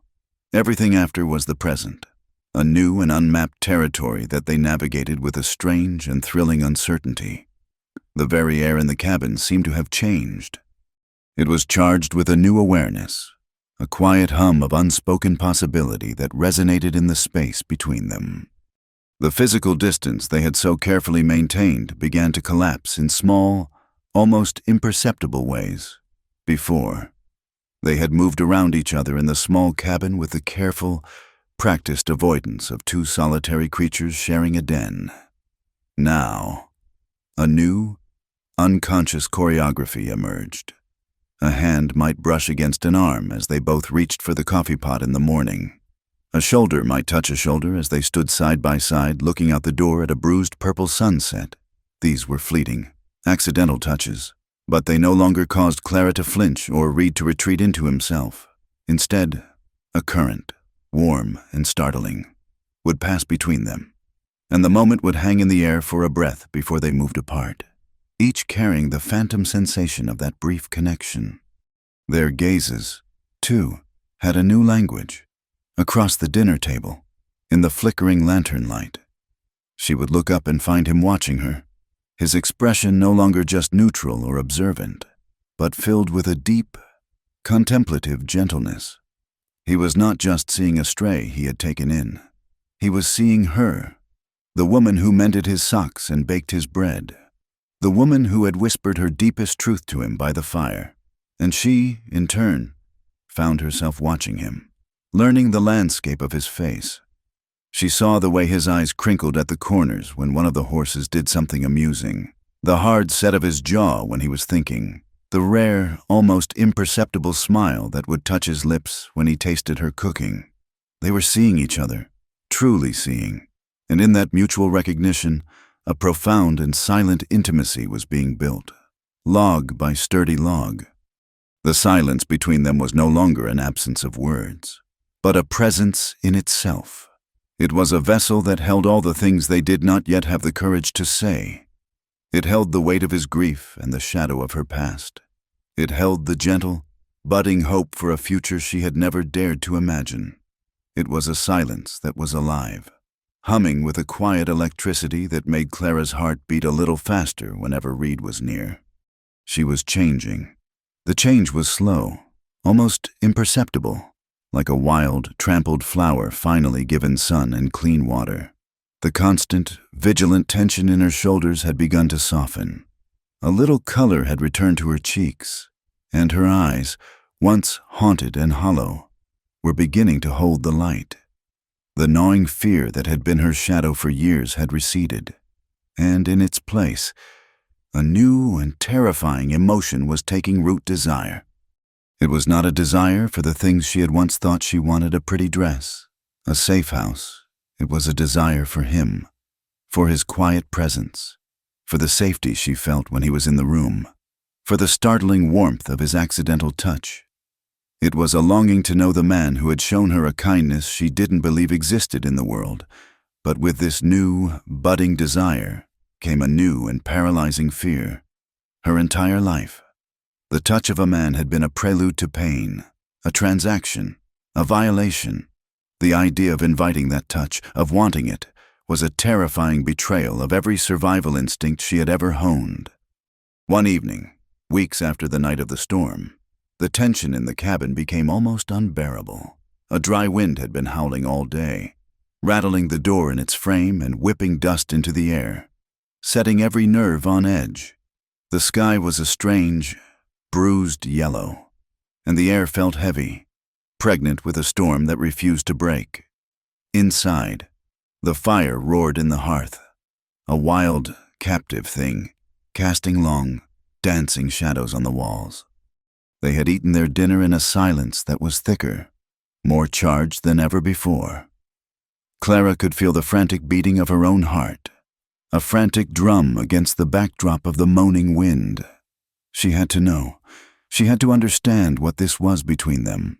To live in this state of suspended, unspoken hope was a kind of torture, a sweet agony that was becoming more than she could bear. She had offered him her story, her emptiness. He had offered his loss. But there was a truth that still lay unspoken between them, a truth that she knew, with a terrifying certainty. She had to be the one to unearth. Reed sat in his chair, not whittling, not cleaning a gun, just staring into the fire, his hands resting on his knees. He seemed as unsettled as she was, his usual calm replaced by a restless stillness. Clara stood by the table. Her hands clenched so tightly her knuckles were white. "Do it!" a voice inside her urged. "Ask! Risk it!" Every fiber of her being screamed in protest. "Stay safe! Stay silent! Don't provoke the beast!" But Reed was not a beast. He was the man who had given her his coat, his word, his trust. If she couldn't trust him with this, she could trust no one. Taking a breath that felt like drawing in shards of glass, she moved. She crossed the small space between the table and his chair. Each step a monumental effort. The floorboards seemed to groan under her feet, impossibly loud in the charged silence. She stopped beside his chair, so close she could feel the heat radiating from his body. He didn't look up, but she knew he was aware of her every movement. His stillness was absolute, watchful.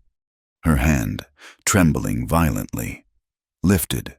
For a moment, it hovered in the air between them, a pale, uncertain dove. Then she let it fall, gently, onto his hand where it rested on his knee. This touch was different. It was not accidental. It was a deliberate act, an undeniable statement. His skin was warm and rough beneath her palm. He didn't flinch this time. He didn't move at all.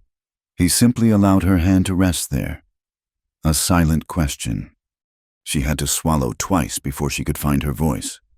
When it came, it was a reedy whisper, nearly lost in the sound of the wind and the fire. "You know, don't you?" He slowly turned his head, his dark eyes lifting to meet hers. The firelight carved his face into stark planes of light and shadow. In the depths of his eyes, she saw a maelstrom of emotions, sadness, confusion, and a profound, aching tenderness. She had to make him understand. Her question was not just about a physical fact. It was about the very essence of who she was. It was about whether he saw her purity not as an object to be taken, but as a truth to be honored. "That what I said," she whispered, her gaze locked with his. "The other night, that I've never belonged, that it's the whole truth." The last words were a barely audible breath, a final, terrifying act of surrender. She had laid her soul bare at his feet. There was nothing left to hide.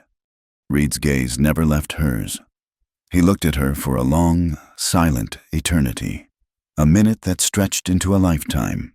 He was not just looking at her face, he seemed to be looking directly into her heart, reading the terrified hope that was written there. She could see the struggle in his eyes, the weight of his own past warring with the possibility of a future she was so timidly offering.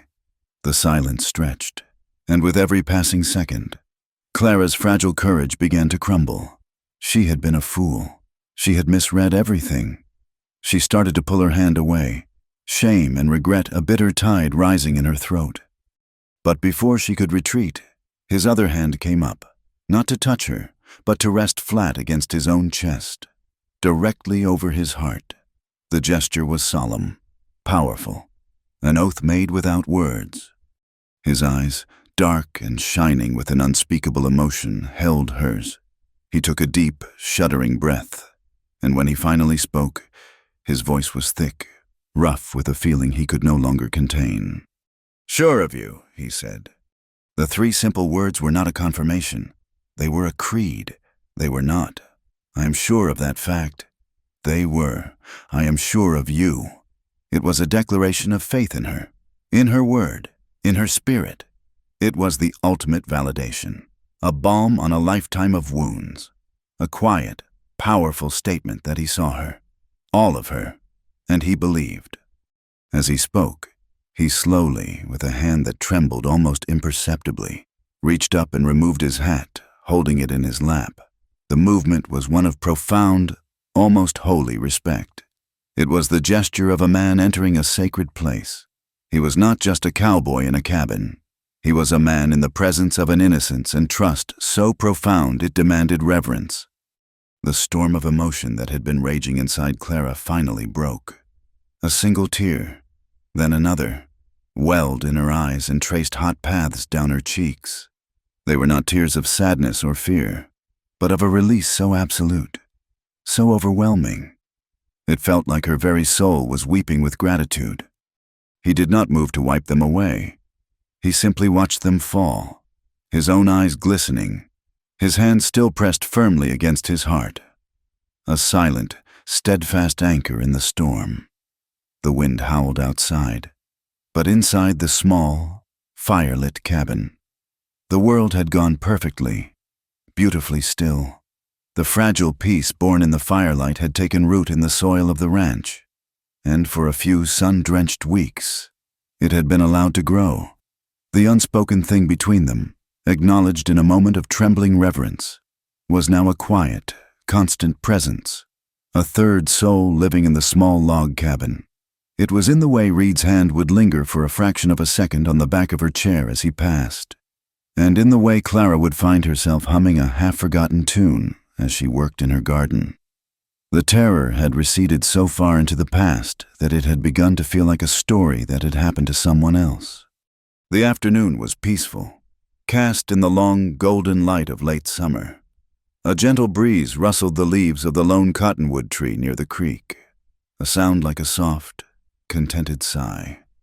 Clara was on her knees in her vegetable patch, her hands covered in rich, dark earth, carefully tending to a row of promising squash plants. The sun was warm on her back, and she felt a sense of belonging so profound it was almost a physical ache in her chest. This small patch of earth was hers. She had coaxed life from it. Out in the main corral, Reed was working with a young, spirited bay colt, his voice a low, calming murmur as he moved with the animal in a slow, patient dance. He was a master of quiet communication, speaking to the horse not with force, but with a language of subtle shifts in weight and gentle pressure. Watching him was like watching an artist at work, a study in strength and restraint. The world had shrunk to the size of this ranch, to the simple, life-affirming rhythms of growth and patience. It was a world that felt safe, solid, and real. It was Reed who sensed the intrusion first. He went still, his hand resting on the colt's neck, his head lifted, his gaze fixed on the distant, shimmering horizon to the west, back toward the direction of Dust Devil's Fork. The colt, sensing the sudden tension in him, shifted restlessly. Clara, noticing his abrupt stillness, pushed a strand of hair from her face with a dirty wrist and followed his gaze. At first, she saw nothing but the vast, empty sweep of the plains. Then, a small, dark speck appeared, resolving itself into the shape of a horse and rider. The speck grew steadily, resolving into a figure moving with a hard, aggressive urgency that did not belong in the lazy peace of the afternoon. This was not a neighbor out checking a fence line. This was someone with a purpose. A cold stone of dread dropped into Clara's stomach. She rose slowly to her feet, her hands still caked with dirt. Reed did not take his eyes off the approaching rider. He gave the colt a final, reassuring pat and then walked out of the corral, his long strides eating up the ground. He didn't look at Clara, but his path was deliberate. He moved to place himself directly between the cabin and the oncoming stranger. A silent, solid wall. As the rider drew closer, the details became horribly, sickeningly clear. It was a man she recognized, a low-level ruffian who was always lingering in the shadows of the gilded cage, a man whose eyes had always held a particular kind of insolent, greedy hunger when they looked at her. His name was Jed Stone. He was one of Silas Blackwood's cronies, a man who lived on spilled whiskey and intimidation. He was riding a tired-looking sorrel, and as he reined the horse to a skidding theatrical stop a few yards from Reed, a cloud of dust billowed up, a foul-smelling intrusion into the clean afternoon air. Jed's face was flushed, his eyes bloodshot. He carried the reek of cheap saloon whiskey on him like a shroud. A nasty, self-satisfied smirk twisted his lips as his gaze swept past Reed and fixed on Clara, who stood frozen by her garden. "Well, well," Jed sneered, his voice a gravelly rasp. "Look what the wind blew in. Been wondering where you scurried off to? Little mouse." Reed stood perfectly still, his hands loose at his sides. His face was like carved granite, his eyes cold and flat. "You're on my land," he said, his voice quiet but carrying an unmistakable edge of steel. "State your business." Jed's smirk widened. He spat a stream of tobacco juice into the dust, dangerously close to Reed's boots. "My business is with her," he said, hooking a thumb toward Clara. "Silas is a forgiving man, but his property's gone missing. He sent me to collect it." The word property struck Clara like a slap. It stripped away the fragile new identity she had built for herself and plunged her back into the cold, hard reality of what she had been to the men of that town. A thing, an object to be owned and retrieved. Reed's expression did not change, but a muscle tightened in his jaw. "The lady is not property," he said, his voice dropping even lower, becoming deadly calm. "And she is not going anywhere. Turn your horse around and ride out." Jed let out a short, ugly laugh. He seemed to find Reed's quiet authority amusing. "Is that so? You her new keeper look... Old man, I ain't got time for this. I'm here to do a job. You can either step aside, or I can make you step aside. It's all the same to me." "Leave," Reed said. The single word was not a request. It was a final, immutable judgment. That was when the world tilted. Jed's bravado, fueled by whiskey and arrogance, finally curdled into rage. The quiet, unyielding cowboy in front of him was an obstacle he couldn't bully his way past. And so, he chose the only language he truly understood. "I warned you," he snarled, and his hand dropped to the pistol holstered at his hip. The movement was clumsy, angry, but it was happening. Time seemed to slow down, to stretch into an agonizing, syrupy crawl. Clara saw the dark metal of the gun clearing the leather. She saw the sneering triumph on Jed's face. She saw Reed, standing his ground, his hands still empty at his sides. And in that moment, something inside Clara snapped. The terror was there, cold and absolute, but something else rose up to meet it, a fierce, protective instinct so powerful it eclipsed everything else. This man, Jed, was trying to destroy her sanctuary. He was trying to harm the one person in the world who had shown her goodness. The old Clara would have hidden, cowered in the cabin, and prayed. But the old Clara was gone. She moved. Her legs, which had been frozen, suddenly came to life. She ran, stumbling over the uneven ground, her only thought to get to him, to shield him. She didn't have a plan. It was an act of pure, desperate instinct. She would not let this happen. She burst into the space between the two men just as Jed's pistol leveled. "No!" she screamed, her voice thin and reedy in the vast open air. She threw her arms out, a small, ridiculous human shield against the impending violence. Jed's eyes widened in surprise. For a split second, he was thrown off, his aim wavering. It was all the time Reed needed. What happened next was not a movement, but a blur. A whisper of motion so fast it barely registered. There was no conscious thought of drawing, no deliberation. Reed's hand simply moved. It was a fluid, economical, and utterly lethal arc of motion. The heavy Colt revolver seemed to leap from the holster on his hip into his hand as if it were a living part of him.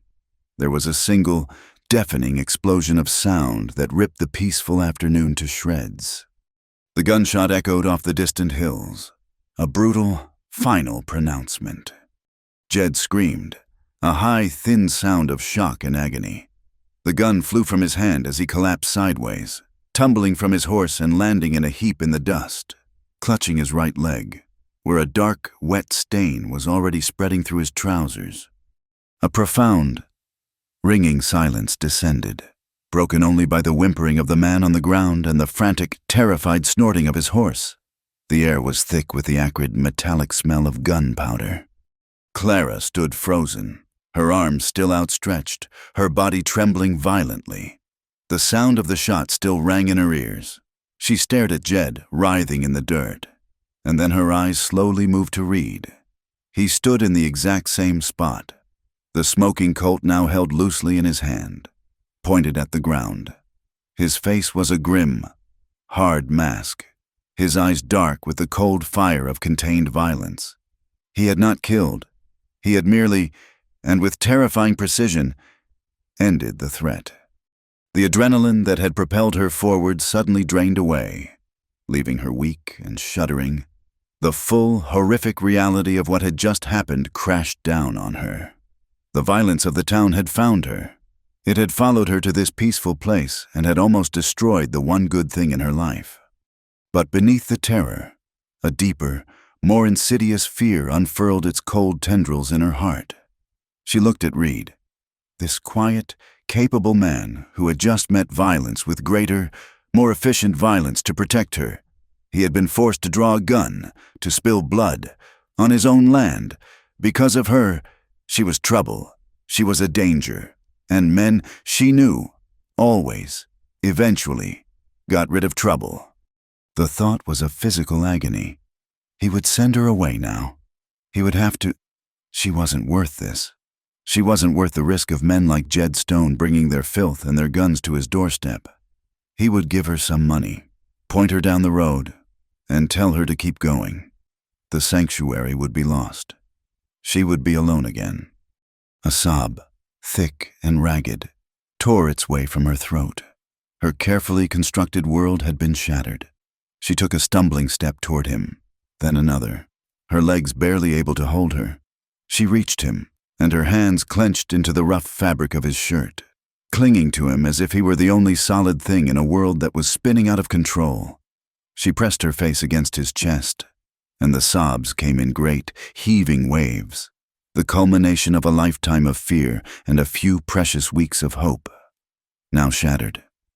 "I thought," she choked out, her voice muffled against his shirt, the words almost incoherent through her tears. "I thought you would let him take me." Her confession, her deepest, most shameful fear, was finally spoken aloud. It wasn't that she feared Reed would lose the fight. It was that she feared he wouldn't even fight at all, that he would weigh the cost and find her wanting. She felt his body go rigid. His arm, which had been hanging at his side, came up, the hand that held the still warm pistol moving away as his arm circled her, pulling her tightly against him. He held her with a fierce, protective strength, one hand tangled in her hair, pressing her head against the solid wall of his chest. He didn't speak for a long moment, simply holding her as her sobs racked her body. Then he leaned his head down, his lips close to her ear, his voice a low, rough growl that vibrated through her entire being. "Never," he said. The word was a vow, a brand, a final, unbreakable promise sealed in the smell of gunpowder and the ringing silence of the aftermath. He would not let her go. He would never let her go. The world came back into focus slowly, the ringing in Clara's ears fading to a dull hum. She was still pressed against Reed's chest, his arm a band of iron around her, his promise never still echoing in the shattered silence. The immediate, violent threat was over, but the aftermath was a landscape of wreckage. The peaceful afternoon was a memory, murdered by the intrusion of gunpowder and fear. Reed held her for a long moment, letting her trembling subside, his body a solid anchor in the swirling chaos of her emotions. Then, with a deep, steadying breath, he gently set her aside. His face was a grim, unreadable mask, his eyes fixed on Jed Stone, who was now attempting to drag himself toward his horse, leaving a dark trail in the dust. the cold, practical side of Reed. The man who survived in a harsh land took over. "Stay here," he ordered Clara, his voice low and hard. He walked over to the whimpering man, his movements economical and devoid of any emotion. He did not offer a hand. He did not offer pity. He kicked Jed's fallen pistol away into the tall grass, then nudged the man's injured leg with the toe of his boot, eliciting a sharp cry of pain. "It's a clean shot," Reed stated, his voice flat. "Went through the muscle. You'll live, if you're not a complete fool." He went to Jed's horse, which stood nervously a few yards away, and pulled a half-empty bottle of whiskey from a saddlebag. He walked back, uncorked it, and poured a generous amount directly onto the bleeding wound. Jed screamed, a raw, animal sound of agony. "That'll clean it some," Reed said, unmoved. He tore a strip of cloth from Jed's own saddle blanket. "This is all the help you're getting from me. Tie it tight. Get on your horse and ride back to whatever hole you crawled out of. Tell Silas Blackwood if he, or any man he sends, ever sets foot on my land again, the next bullet won't be aimed so low." He stood over Jed, a tall, implacable figure of justice, until the terrified man managed to tie the crude bandage around his leg. Whimpering and cursing, Jed used his horse's stirrup to haul his broken body into the saddle. He spared one venomous, hate-filled glance at Reed and Clara, then spurred his horse into a clumsy, limping gallop, disappearing back the way he had come, a pathetic and vanquished specter. Reed watched until he was a speck on the horizon, his posture rigid. The Colt still held loosely in his hand. Only when the threat was well and truly gone did the tension seem to drain from his shoulders. He holstered the pistol with a quiet, final click. The silence that rushed in to fill the void was profound. The sun was now touching the horizon, bleeding crimson and orange across the sky. A beautiful, violent wound. The day was over. The peace had been broken, and they were left to pick up the pieces. He finally turned and walked back to Clara. He didn't speak. He simply took her by the arm, his touch gentle but firm, and led her back toward the cabin. Inside, the familiar space felt alien. The evening shadows seemed darker, the silence heavier. The violence had followed them in, a ghost that now sat at their hearth. Reed went to the wash basin, poured water, and began to scrub the metaphorical grime of the confrontation from his hands and face. Clara stood by the table, her limbs feeling heavy as lead, her mind numb. It was only when he turned from the basin, the sleeves of his shirt dark with water, that she saw it. A darker stain, one that wasn't water, was soaking through the rough fabric of his left forearm. "Reed," she whispered, her voice tight. "Your arm." He glanced down, his expression one of mild annoyance, as if it were a trivial matter not worth his attention. "It's nothing. A splinter from his shot when it hit the corral post." But it wasn't nothing. Blood was welling, soaking a patch of his sleeve the size of her palm. The sight of his blood, shed in her defense, broke through her daze. A new kind of resolve, fierce and focused, took hold. She was not the helpless girl he had found in the barn.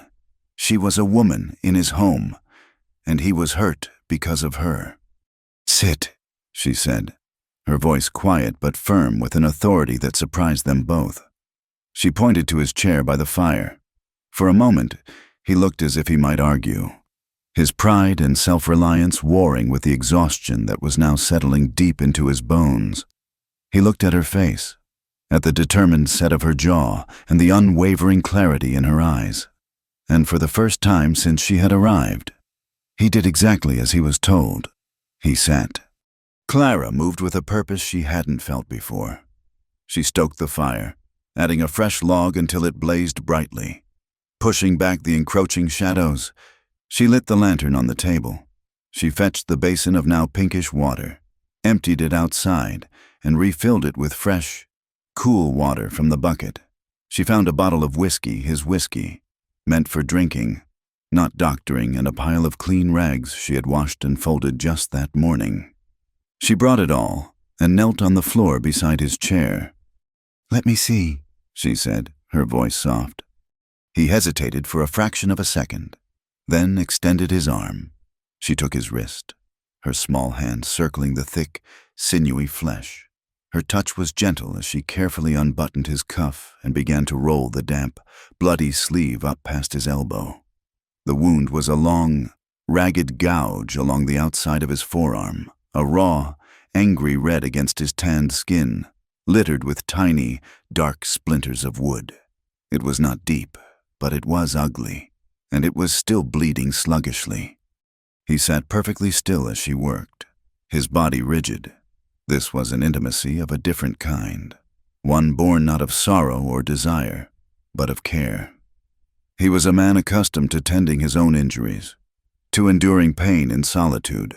To allow her to do this, to touch his wound, was an act of profound trust, an admission of vulnerability that was likely harder for him than facing down Jed's pistol. She dipped a rag in the water and began to clean the wound, her touch feather-light, her movements deft and sure. She washed away the blood, her heart aching with a tenderness so fierce it felt like a physical pain. Every drop of his blood felt like a reproach, a testament to the danger she had brought into his quiet life. He had built this fortress of solitude, and she had led the enemy to its gates. "This will sting," she warned, her voice barely a whisper. She uncorked the whiskey bottle, and the sharp, potent smell filled the air. She poured a little onto a fresh rag, and, before he could protest, she pressed it firmly to the wound. He hissed, a sharp intake of breath through his teeth, and his entire body went taut, but he did not pull away. He let her hold the stinging rag against his flesh, his gaze fixed on her face, which was illuminated in the firelight. He watched her expression of intense, unwavering concentration, the way she bit her lower lip as she worked, the gentle furrow of her brow. He was seeing a strength in her he had only glimpsed before, the quiet resilience of a survivor now transformed into the fierce competence of a healer. When the wound was clean, she carefully, painstakingly, picked out the tiny splinters with the tip of her sewing needle, which she had sterilized in the lantern's flame. He bore it all without a sound, his forearm resting in her hands. When she was finished, she wrapped the arm in a clean strip of cloth, tying it off with a neat, firm knot. His shirt sleeve was torn and blood-stained. Without a word, she retrieved her sewing kit from the mantel. She threaded a needle and, with him still sitting in the chair, she began to stitch the torn fabric back together. Her stitches were small and even, a neat, disciplined line of repair closing the gash in the cloth, stitch by stitch. She was mending not just his shirt, but the violent tear in the fabric of their peaceful existence. She was stitching their world back together. She was so focused on her task, on the small, precise movements of her hands, that she didn't realize he was watching her face until she was tying off the final knot. She felt the weight of his gaze and looked up. He was looking at her with an expression of such raw, unguarded intensity that it made her heart stop. The firelight flickered in his dark eyes, and in their depths, she saw a universe of unspoken emotion. He let her wipe a smudge of dirt and sweat from his forehead with the corner of a damp cloth. He closed his eyes for a moment, a flicker of profound weariness crossing his face, and then he opened them again and spoke, his voice quiet and rough. "If you want to leave," he said, the words falling into the silent cabin like stones into a deep well, "I won't keep you." The words were so unexpected, so contrary to the promise he had made just an hour before, that Clara froze, her hand still resting on his brow. She stared at him, confused, a cold tendril of her old fear beginning to uncurl in her stomach. She saw the truth in his eyes. This was not a rejection. It was a gift. It was the hardest gift he could possibly give her. He was showing her the reality of his life, of the violence that could breach his fortress. He was telling her that his protection came at a cost, that his world was not the safe, gentle sanctuary she had imagined it to be. He was giving her a choice, a real one. Now that she had seen the true danger, It was an act of selfless, painful love. He was willing to let her go, to return to his profound loneliness, if it meant she would be truly safe. Her fear dissolved, replaced by a clarity so pure and bright it was dazzling. She knew, in that moment, with uncertainty that resonated in her very bones, what she had to do. She slowly lowered her hand from his forehead. A small, sad smile touched her lips. "If I leave," she asked softly, her voice steady, "what would I take with me?" He looked at her, his brow furrowed in confusion by her strange, lyrical question. She held his gaze, and her smile became a little brighter, a little stronger. "I own nothing. The dress on my back belongs to a saloon. The shoes on my feet are worn through. I have no money, no family, no place in the world to go." She paused, letting the truth of her desolation settle between them. Then she said, "I don't think I could get very far. I seem to have left the most important part of me here." He stared at her, his dark eyes widening as he finally understood. The meaning of her words, her quiet, breathtaking confession, dawned on his face. She wasn't talking about a possession. She was talking about her heart. She had given it to him, to this place, and she could not leave without it. His throat worked, but no words came out. He was a man of actions, of solid, tangible things, and her declaration had left him speechless, unarmed. All the walls he had built around his own heart, all the lonely years of solitude and grief, seemed to crumble in the face of her simple, profound truth. He did not reply. He did not need to. Instead, he slowly lifted his uninjured hand.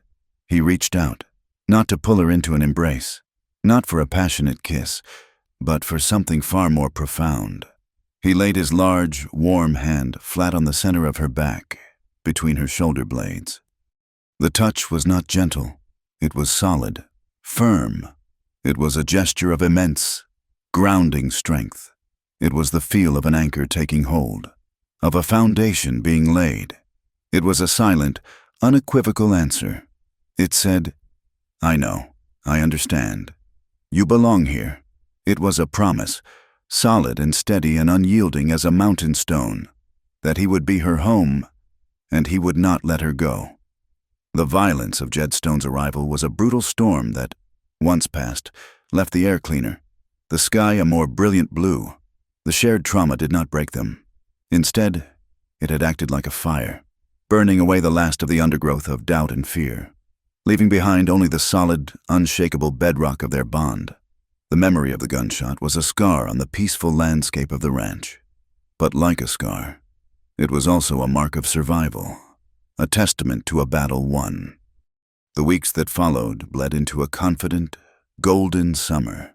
The cautious green of spring gave way to a riot of life. The meadow behind the cabin, the place of their first true understanding, exploded into a tapestry of color. Fiery flashes of Indian paintbrush mingled with the deep, gentle purple of lupine, and waves of wild sunflowers turned their faces to follow the slow arc of the sun across the immense Wyoming sky. The world felt new, washed clean, and brimming with a promise that Clara had never dared to believe in. Their life together settled into a new rhythm, one of easy, unspoken intimacy. The invisible line that had once divided the cabin into his space and her space had dissolved completely. It was now simply their space. The hand-holding that had begun as a tentative, questioning gesture became a natural, unconscious act. Their fingers would find each other as they walked, lacing together with a comfortable familiarity, a silent conversation that needed no words.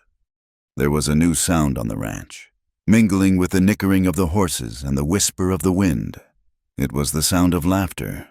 It was Clara's laughter. At first a quiet, breathy thing, as unfamiliar in her own ears as a foreign language. It came when one of the foals, all long, wobbly legs, would kick up its heels and race across the pasture.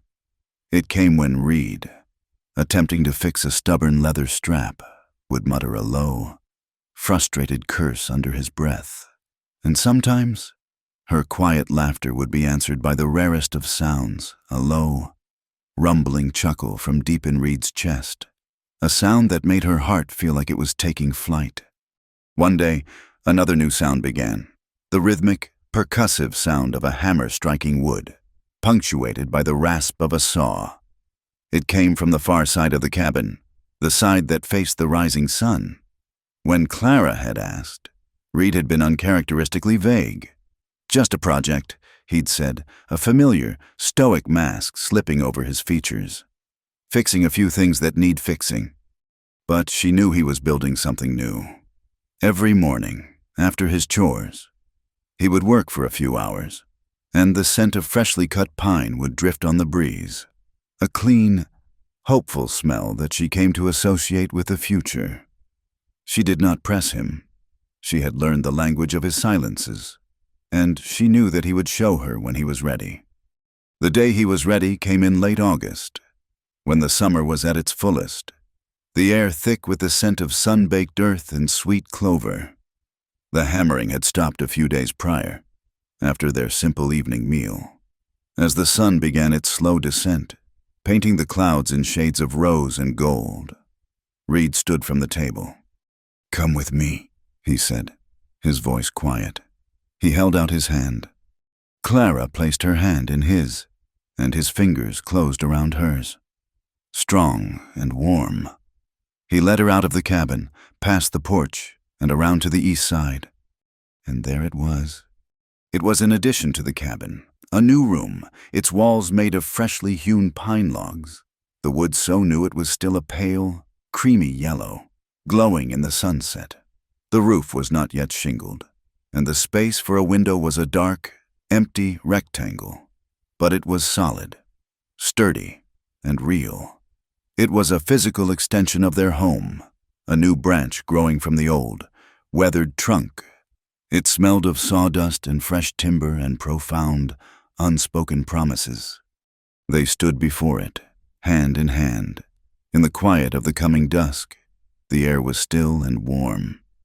Reed let go of her hand and gestured to the new structure with a sweep of his arm. He looked not at the room, but at her, his dark eyes searching her face, his expression stripped bare of all its usual defenses. He was nervous, she realized with a jolt. This strong, silent, capable man was nervous. "I built it with a window," he said, his voice a little rough. "Faces the sunrise." The words struck Clara with a gentle, poignant force. He was finishing the dream of the wife he had lost, but he was building it in the present, for the future, for their future. He took a deep breath, the kind a man takes before a long plunge into deep water. The circuit judge comes through these parts twice a year. Next time is in October. He paused, gathering his courage. A man and a woman. They could get properly married, if they wanted to. He finally looked at the new room, at the solid logs, at the empty space where a window would soon welcome the morning sun. "If you want to stay," he said, his voice trailing off, the question hanging unfinished in the still, golden air. He could not bring himself to say the rest. He had built his proposal out of logs and sweat. He had laid his entire, broken, hopeful heart at her feet. He could do no more. Clara felt a wave of emotion so powerful it threatened to sweep her off her feet. It was love, fierce and boundless, and gratitude so deep it felt like a prayer. He wasn't offering her a lifetime of grand adventures or riches. He was offering her sunrises. He was offering her his name, his home, his quiet, steady heart. He was offering her a place to finally, safely, be. Tears welled in her eyes, but they were not tears of sorrow. They were tears of pure, unadulterated joy. She took a step closer to him, reached up, and gently touched his rough, unshaven cheek. He flinched almost imperceptibly at the contact, still so unused to casual, tender affection. She leaned in and pressed a soft, lingering kiss on that same cheek, a kiss that tasted of salt and summer dust and a lifetime of unspoken longing. She pulled back and looked into his dark, waiting eyes. She smiled, a real brilliant smile that she felt all the way to the bottom of her soul. "I don't need big promises. Read," she whispered, her voice thick with emotion. "I don't need a judge or a piece of paper to tell me where I belong." She reached up and touched the brim of the worn, sweat-stained hat that was a permanent part of him. "I just need to wake up every morning and know that you're still here, wearing this old, battered hat." A look of profound, staggering relief washed over his face. The tension that had held him so rigidly seemed to melt away, leaving behind a man softened and remade by her simple, unconditional acceptance. And then, he did something she had never seen him do before. He smiled. It was not the ghost of a smile, not a wry twist of his lips. It was a wide, genuine, unguarded smile that transformed his entire face, crinkling the corners of his eyes and showing a warmth so bright it seemed to rival the setting sun. He reached for her hand again, his calloused fingers lacing through hers. A familiar, perfect fit. He looked from her radiant face to the unfinished room, and then back again, his smile never wavering. "Well then," he said, his voice a low, happy rumble, "I reckon I'll be wearing it for life." Thank you so much for listening to our story. Let us know where you're listening from in the comments below. We'd love to connect and hear your thoughts. Please consider subscribing to our channel. Wild West Stories 1850, give this video a like, and support us further by hitting the hype button. It helps this story reach more listeners just like you.